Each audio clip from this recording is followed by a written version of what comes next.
It's the week before Halloween. Are you scared yet? This is quite a scary hat. Scary, scary, scary times. And my Halloween special's coming out. I say special, it's not that special. It's about 7 minutes long. My Halloween thing will be coming out on Thursday. So look forward to that, won't you? Before that, it will be premiering on, well, it's already on Patreon if you want to go on Patreon and pay me for it, but hello. But otherwise, it's either going to be in the Halloween Hootenanny that's Fire Donkey on Fire Donkey. What direction does the witch take? Any which way it wants. Volume. Oh, the Fire Donkey Halloween Hootenanny this week on Facebook. Hello, Philip. Or this week on Thursday. Yes, and I don't know whether that's worth it. I don't know whether anybody's seen it, but it is on Patreon. It is puppets, and it is bears, and it is a parody. And I think it's hilarious, but obviously it's not to everybody's taste. Different people, different ideas on what's good, really. But it is a Halloweeny thing. And it's not Halloween yet. Don't know. I had a discussion on Facebook about Halloween and trick or treating, and my whole point was yes, trick or treating, the concept of trick or treating. Oh, hello. Yeah. The trick or treat concept is not American. Somebody said this week, we never did Halloween over here. We never did trick or treating in England. We only did it, it's only in America. So I was like, well, I remember doing it. They were my age or thereabouts, and they were like, we never did it. And I'm like, well, I did it when I was young, I'm sure. Sort of. I mean, I never went trick-or-treating, but people went trick-or-treating at my door when I was younger. There was penny for a guy, not any old guy, penny for the guy, which is basically because Guido Fawkes tried to blow up Parliament with a gang of other Catholics, and he was thwarted, and so they burnt him on a big pyre. And that is a bit grim, but ever since, small children have made effigies of this Catholic man and burnt him in horrible ways after collecting money for him. Anyway, this I think is a Halloweeny type tradition because you look at the whole effigies of burning men around bonfires and stuff, and it is Halloween. I think the fact that it's human sacrifice and it's all linked, although that was on November the 5th. Halloween is on October the 31st. When I was a kid, people would still do penny for the guy. Secret Santa, yes. Penny for the guy. And they would come around and go, look at my stupid, crappy effigy that I've made out of boxes and bits of old cloth. And it's not a real person. We're going to burn it. Give us money. And they would demand money with menace, and you would give them the money. But at the very same time, from quite a young age, we did have people coming around, trick-or-treaters. My mother was a little bit put off by the trick-or-treaters because they would, instead of asking for sweets, basically it would just be an extended penny for the guy, in that they would come a little bit earlier and then they would ask for money for sweets. My mum would give them sweets and say, no, you don't have any money. Trick-or-treating's not supposed to be about money. And they would go, no, give us money, or we'll burn you on a bonfire like we did Guy Fawkes. No, they never said that, but they might have done, and that was the trick. But my argument is, yes, trick-or-treating as it is an American thing, yes. Trick-or-treating, apparently, and it wasn't called trick-or-treating until 1927 in America. And the reason that people in America did trick-or-treating was they were trying to emulate the Scottish guising, where people come and do poems and songs and entertain you and then go, give us a treat, give us some food, let us in. And I was trying to argue that, yes, maybe English people, they were slow to catch on, but in Scotland and Ireland and Wales, we did things that were very similar to trick-or-treating for a long time. And Halloween is not a new thing at all. It's a very old thing. Pre-Christian, it's very, very old. The whole sort of, the dead are coming back to life and everything. And I think it's called Nos Calon Gaeth in Welsh, which means the night before winter's eve. They probably did, yeah, the night before winter. Whereas it's called Samhain in other places, which is the end of summer. So taking upon the Welsh are saying it's the start of winter, everybody else is saying it's the end of summer. So it's all perspective, isn't it? And also, it's in Ireland, they had a tradition where they had a skeleton horse go around, which is interesting because the very same tradition happens at Christmas time and New Year's in America. No, not in America, in Wales, and it's called the Mary Llwyd, and that is a horse's head on a stick with a big sheet, and people go la la la la la la la la la, and they insult you through your letterbox in song, in Welsh, and the people on the other side of the letterbox, the homeowners, also sing in Welsh insults through the letterbox. Don't come in, la la la, and they insult each other for a while. And then eventually they get very bored of it and they go, come on, dead horse's head, come in and have some treats, I suppose. Yes, in Ireland the dressing up was maybe of ghosts, but also dead horses. Dead horses, very much a tradition of both cultures, but at a different time of the solstice calendar, really. There's the winter solstice in the Wales and in Cymru, and in Ireland it was more around the time of the Halloween, Samhain,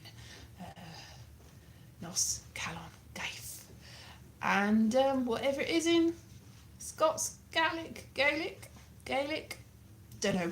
I tried to learn Gaelic on Duolingo and I got a couple of things in and then I forgot about it. Anyway, I thought that this was fairly uncontroversial, that obviously trick-or-treating, even if it is fairly modern, is based on very far much older traditions, and the Celtic nations and also the West Country and various other places have done it for a very long time. But everyone got really angry at me and said, no, trick-or-treating's American, and so, all right, I was outruled. Trick-or-treating's American, yes it is, but it's basically, they've taken something that was from somewhere else, very much like the Utopia, which was a very good Channel 4 series that got cancelled before its time, so they could make an American series, which is a load of old rubbish.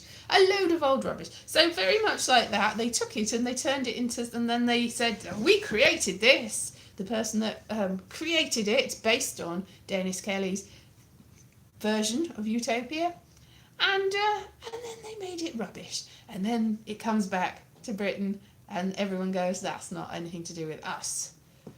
Anyway, trick-or-treating is rubbish, yes, I agree with that, but the idea behind it, which is going around and scaring people and then demanding treats with menace after singing them a lovely song and insulting them for a bit, is much better. And dressing up. And apparently in Wales and the West Country, people used to ask for soul cakes. I don't know what a soul cake is. Maybe it's a cake made of a soul. Maybe the soul of a shoe, or the soul of maybe a fish. A fish cake. Or maybe the soul of a person whose heart has been burnt on a pie. I'm not really sure, but basically soul cakes. And they would sing. There's a lot of singing involved in the Celtic nations, and there's also a lot of yes, they did that with a lot of things, Andy Calloway. Oh, a lot of things, and the IT crowd they did it with, and they tried to do it with the Peep Show. It doesn't work, does it? And then they go, yes, it's ours, it's not yours. And they did it with the American Office and go, oh, the American Office, it's the American and it's the Office. It's like, well, we did it first. Maybe not as... to be honest, the American Office is a bit better than the British Office. It's different, isn't it? I'm not sure. Sometimes they do things better and sometimes they don't. Yes. Faulty Towers. Well, I don't know. Wasn't it Maud with the... What's her name? I can't remember her name. Out of Golden Girls. B. Arthur. B. Arthur was in a version of Faulty Towers. They did several versions of Faulty Towers, didn't they? Anyway, and they made more of them than we did. Oh, thank you, Brittany fan. That was very nice. I got tipped. Thank you. I'm so... I've got lots and lots of people that have subscribed to me this week. Yes, of course. Well, yes, Ricky Gervais was involved with it, but he wasn't directly involved, and I think he pulled away, and yes. BJ. Oh, I see. Hello. Yay. And yeah, a lot of people have subscribed to me this week, and I'm not sure why. Because my most popular video changes over time. For a long time, it was my fat arms one, and then that sort of got banned everywhere. And then for a while, it was me making not papier-mâché, the what they call them, cheerleader pom-poms. That was my most popular one for quite a long while. And then this week, the last few weeks, it's the from Edinburgh, the cat that looks like Hitler. And a lot of people are like, it doesn't look like Hitler at all. It looks like a cat. And yes, and I posted that before I realised there was like memes of cats that look like Hitler. I just thought it was an amusing cat. Anyway, that's apparently my most popular video at the moment. Oh, one of the ones that was my teddy bear singing Happy Birthday, which, if you did like that, oh yeah, I like the one from Preston Pans. Yeah, Preston Pans is nice. But the trouble is, when I went on that walk in Preston Pans, do you live near there? It was a bit of a mess on the beach because there were various toys. Interesting toys. I'm not sure they had washed up or somebody had used them on the beach, and also there was a seal that had died and been washed up on the beach. But apart from that, I like Preston Pans. That was a bit of a shock to see those things, but the rest of it was nice. It's a nice place, Preston Pans. It was actually more further up Preston. It was more Seaton Sands way. Those. By the time I got to Preston Pans, it was much nicer. The Dead Seal was more Seaton Sands way, to be honest, near the sort of holiday village.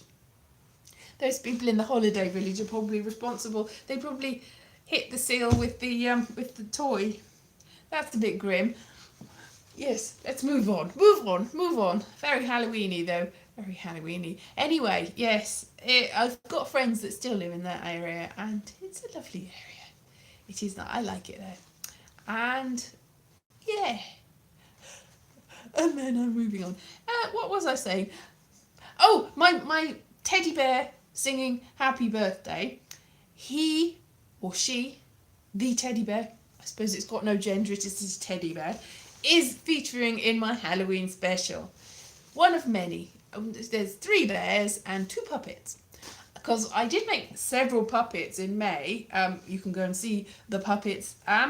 But I forgot to bring one of them. I haven't actually finished one of them. It still needs to be having hair. But I thought I'd pack them all, and I haven't packed them all, and now they're. But I used the 2 that I had. Anyway, this has been an interesting week. I've had a bit of a cold, and I was like, oh no, I'm going to die. And then I'm better again, so I probably am all right. I think so. Who can tell, though? Who can tell? It was a sneezy cold, mainly. I mean, it was a bit of a coffee cold, but no coffee. Oh, I like coffee. Anyway, no, I don't like coughing, but I do like coffee. Anyway, so I think I'm all right, but I had a lot of Vicks Vapor Rub and hot water bottles this week. And next week is Halloween. Yay, Halloween. And I'm not going to go trick-or-treating because nobody can go trick-or-treating really. No, it's against regulations. Coffee cocoa, yeah, which is a mocha. Yes, mocha. Yeah, so I might make a lovely chocky coffee cacao. Nice. It's a cacao. I've been drinking cacao instead of cocoa, which has apparently got more of the trace elements and things. What are they not selling? I don't know what people aren't selling. Anyway. So nobody can do trick-or-treating this week, this month, this year, ever. I'm sure some people will try, but I'm going to hide and not open the door. If anybody tricks-or-treating, what I did notice is this door. See this door? Yesterday, it sounded like somebody was knocking on the door, and it was like, what? Is it the wind? That's never happened before. Oh no, pumpkins! I can count pumpkins. Counting pumpkins, isn't that? Oh no, smashing pumpkins. I was like counting pumpkins and smashing crows. Different ones. 2 different bands that have been smushed together. Anyway, it sounded like somebody was knocking on the door. Tipple tapple. And it was like, whoa, what is it? But then I remembered that a while ago, do you remember the orange cat that used to come to visit? The orange cat, when we had a different door, there was a little letterbox at the bottom of the door, and it would knock on the door, tippy tappy, to be let in. And now the veil between death and life. And it's a different door, but maybe the ghost cat doesn't know that because it's a ghost cat. And it was knocking on the door, tippy-tappy, tippy-tappy. And that was probably what it was. It wasn't the wind. It was a ghost cat. Yes, and that's my story, and I'm sticking to it. Yes, I missed that cat. That was a lovely cat. JJ, the cat. Piano cat. He's in the Piano Cat video. Poor cat. He didn't die because I tried to make him play the piano. I don't know whether it was a he cat or a she cat. To be honest, it wasn't our cat. It just used to come to visit. But, yeah, it died a long time after the piano playing. A long time. It was quite happy to play the piano, I think. He didn't play the piano. It was just me smashing it. Not smashing the cat, smashing the piano. I was very nice to the cat. Things you accidentally say when you're... Anyway, the cat's not alive anymore, unfortunately. Very sad. He was quite an old cat, I think, because that's what happened. In the end, everything died. And that's what Halloween is about. The veil between life or death. Life and death. Life and death. Ah! It's very, very sad. Yeah. So, Celtic. Is it Celtic or is it pre-Celtic? Is it... what civilizations and cultures do celebrate that whole deathy, lifey thing? In the long run, we are all dead. Very good point. Unless you're an immortal. An immortal. What's your favourite Halloween film? I think it's Exorcism, starring Elise Harris. No, it's not. Hello, Solomon. Hello, very nice to see you. My favourite Halloween film is... not Halloween film, but the spookiest film is The Changeling with, is it George C. Scott in it? I think it's George C. Scott. I might be wrong. Hello, Subliminal Aura. The Changeling, which is a very spooky film, I think, but I think if I saw it again, it probably wouldn't be. I saw that, you know when at the end of term, people bring films in to watch? But I was in sixth form drama, and somebody brought that in, and we watched it in the daytime in the black box studio, and we were all absolutely like terrifying it was, but we were like 16 or 17, so we shouldn't have been that scared. We weren't tiny children. Excuse me a minute. Yeah, coughing. So yeah, it was a scary film, so that is something that I would recommend as being terrifying. Also, American Werewolf in London, which my uncle... I was talking about this week too. Somebody was saying about how they'd been convinced that it was by somebody that it was a comedy, and then they were terrified. Now, like, that happened to me too, because my uncle Gerwin, who is also sadly no longer with us, told, when I was about 10 or 11, he told me and my brother and my twin cousins, Adam and Nathan, that it was a very, very funny film. It was a horror film, but it was very funny. And so we were like, okay. So we watched it, and I was like a little bit scared, but mostly, yes, I can see, because I'm 10 or 11, I'm sort of grown up. It's funny. And I was like, yes, it's funny. So I was dampened down that I am terrified. It was like, it's so funny. Yes, exactly. The germs go through. It's so funny. But my brother, who is 3 years younger, and my cousins, who are 4 years younger, were not quite as convinced by the funniness. They were a bit traumatised. My twin cousins apparently had nightmares for months afterwards, and my brother was very, very, very scared. Now, there was, he went into the bathroom, and I crept behind the door about a day later, and I went something like, "Rawr," and he was so scared that he was just hysterical and couldn't be consoled, and I got in terrible trouble by my mum, from my mum, because I had scared my brother so much by pretending to be a werewolf. But I think it was probably my uncle's fault for showing it to us, and not my fault for pretending to be a werewolf, because at the time my twin cousins and my brother had agreed that yes, it was very funny. They went, it was so funny. But they didn't think it was funny. They just were trying to do the whole bravado thing, as little boys do, as grown men do. And so they were, I think my brother might still be a bit traumatised by it. But I'm surprised, because when he was about 4 or 5, we went to see Jaws, and he was very, very scared by that too, because that was quite scary.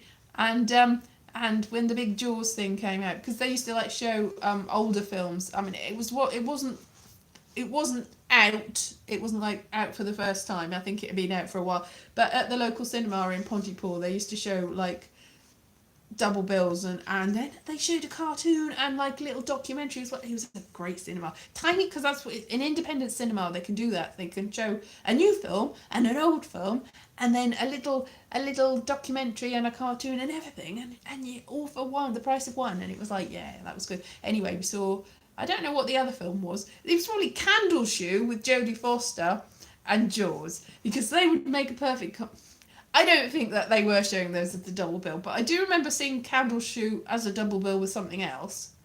I really like that. I was like, because when I was a little kid, moving on slightly, Jodie Foster, Silence of the Lambs, that's scary. Jodie Foster, I remember seeing something with her in it where she was a little girl with a hat, and she used to go on adventures on the river with some person. And I don't know whether it was a very long-lived series, and I don't know how long ago. Anyway, I remember seeing that, and I really wanted the little hat. I was maybe 3 or 4. Yeah, I think I was probably only 2 or 3, actually. It was one of the first things I remember seeing on the television, and I was like, wow, I want to be like Jodie Foster. Well, I didn't know, I want to be like whatever. I think maybe it was it like the TV version of Paper Moon? It might have been. Thinking about it, I'm not sure what it was. It was probably the TV version of Paper Moon that had, and she was the version, she was playing that character, whatever it was called.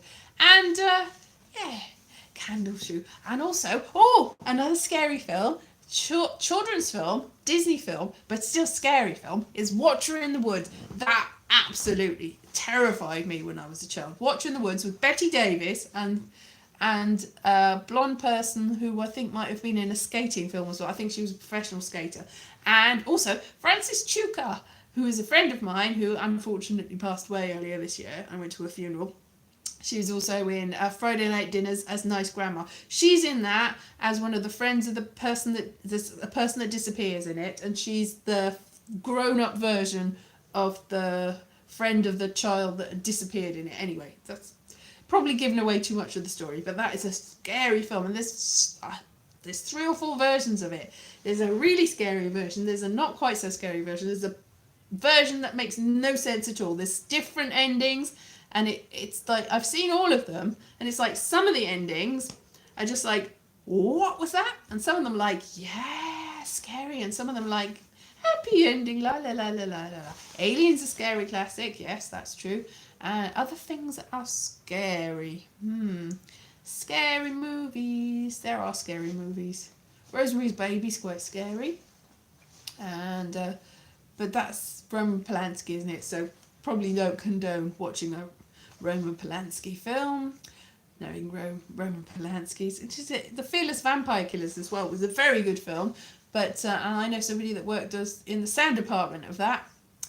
Name dropping, not very good name dropping. Somebody worked in the sound department. Oh, that's impressive, Elise. Yes, it is, isn't it? But I do know somebody, because they gave me a tiny bit, because they had, I think they might have done the actual editing of it, not just the sound editing, because I have got some of the film stock from the Fearless Vampire Killers. Dance of the Vampires is another word for it. It's famously the one where I think Alfie Bass is a vampire, and somebody tries to come at him with a cross, and he goes, oh boy, have you got the wrong vampire, because he's a Jewish vampire, and it's like, ha ha ha. Yes, very funny. Anyway, it's a funny film. It's a funny, scary film, but it's quite good. Mask of the Red Death, another one, that Vincent Price. Is Vincent Price in Mask of the Red Death? That's quite scary. There's a sort of scary, campy ones. There's a lot of scary. The scariest thing I've ever seen, because I was probably a child when I saw it, so forgive me if I saw it growing up, is Scream Pretty Peggy Scream. I've mentioned this before. Scream Pretty Peggy Scream, which is also a Betty Davis film. Betty Davis pops up a lot, really. She's the mother. It's a bit of a sort of rip-off of Psycho, And also the whole sort of hush hush sweet Charlotte and whatever happened to Baby Jane, that sort of grand guignol, that sort of scary but campy sort of wow over the top thing. Anyway, she's playing the mother of an artist, and the artist is working on these big sculptures, and this young girl comes to look after the house. I don't know whether she's a housekeeper or she's supposed to look after the mother. I can't remember now. She comes to the house and she's Peggy, presumably, because she's pretty Peggy. Anyway, she thinks that Betty Davis is evil and killing people off, and then it turns out no, that's not what's happening. But the grand denouement, where you find out what's been happening and there's all these people have disappeared and you're like, that's the scariest thing ever. Which actually, yes, there was a it is very sad. I think it was in February. Anyway, I was talking to a person on the site. It is a bit of a rip-off of Psycho, really. And I'm getting distracted by the comments. So if you look at the comments, you're like, oh, that's what she was talking about. If you know, on the side of the thing. Anyway, so that is a scary thing. Very scary. But silly. Very silly as well. Thinking of ending this, yes, I'm thinking of ending this, I thought was terrifying as well. That's a horror movie, even though everyone's like, oh, it's about this poor person's, la la la, da di da di da. But what I really objected to with I'm thinking of ending things was the female character is just seen through the filter of the lens of the male character. And so she doesn't actually exist or have any agency. That's probably a massive spoiler, but I did have a problem with that. But I also thought it was very scary because the main lead character is terrifying. Is it Jesse Plemons? Jesse Plemons is one of the scariest people ever, and I don't know why. Because he's got this sort of air of a put upon good guy, everyman, schlub sort of person. But every time I see Jesse Plemons, maybe it's because of his role on Breaking Bad, which he was really scary in. But everything that he's in, even when he's just playing a nice guy, Jesse Plemons is very scary. And that sort of makes... And also, I saw that very same time that I saw... about the same week that I saw Hereditary, which is a very silly film. Hereditary. And it's got...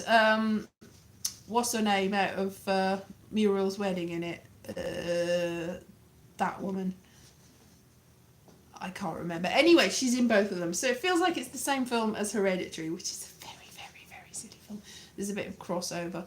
Fargo. Jesse Plemons might have been in Fargo, but I think he was also in Breaking Bad. He was. He might have been. And I'm like, was he? I don't know. This is it. This all become a big amalgamous mush in my mind. It's all the same thing, which is probably what inspired my my Halloween thing this week, is that it is a big mush of all the things that I've seen lately. It's just all yeah. Fargo, somebody from Thinking of Ending Things, is in the newest series of Fargo. So yes, see what I mean? It all just like, and then this is, and then this is this, and then that is this, and then they all come together. And then I can't remember what that name of the person from Muriel's Wedding was called. Oh, it's all coming together. It's all the same thing. And then also Midsummer. And also the third, Toni Collette. Exactly. Toni Collette. Thank you very much, Andy Calloway. I'm just like, I can't remember anything. It's all blending together. It's all one big amorphous lump. And, Wicker Man, terrifying but silly. Like, most of the most terrifying things that you can watch are very silly. Yes, Toni Collette's good, but, yeah, she's in a lot of things all of a sudden. Like, you don't see her for a while, and then it's like, oh, there's Toni Collette again. There's Toni Collette again. And then there's like the same person. So you see 5 things in a row, and it's like somebody's in that, but they're also in this. And then somebody that's in that is also in that. And somebody that's in that other thing you see is also in that. And you're like, and now it's the same film, the whole thing, because it's like 6 degrees of Jesse Plemons. and Tony Collette. And it just all blends into one. Blend. Anyway, I'll leave you to this, to the Halloween horror special. Ha ha ha. Maybe I'll do a playlist of all the Halloweeny things on my channel. I suppose you can watch The Dinner Party, also known as I Was Never Young, in which I've recut it and now it's called The Dinner Party because I tried to enter it into a competition. It didn't really work. And so the original one is not on there. Tony Collette, yes, Tony Collette. Everybody's saying Tony Collette. And yes, I will put that up. Yes, exactly. And have a Halloween spooky. There'll just be pumpkins and spookiness and all sorts of stuff. All my stuff all blended together. And I think I'll just go and have a nice bath. I've got a week off. I can just maybe have a bath now. And keep having a bath for the rest of the week because I'm doing nothing for the next 7 days. Yay! Alright then. Bye bye. See you soon.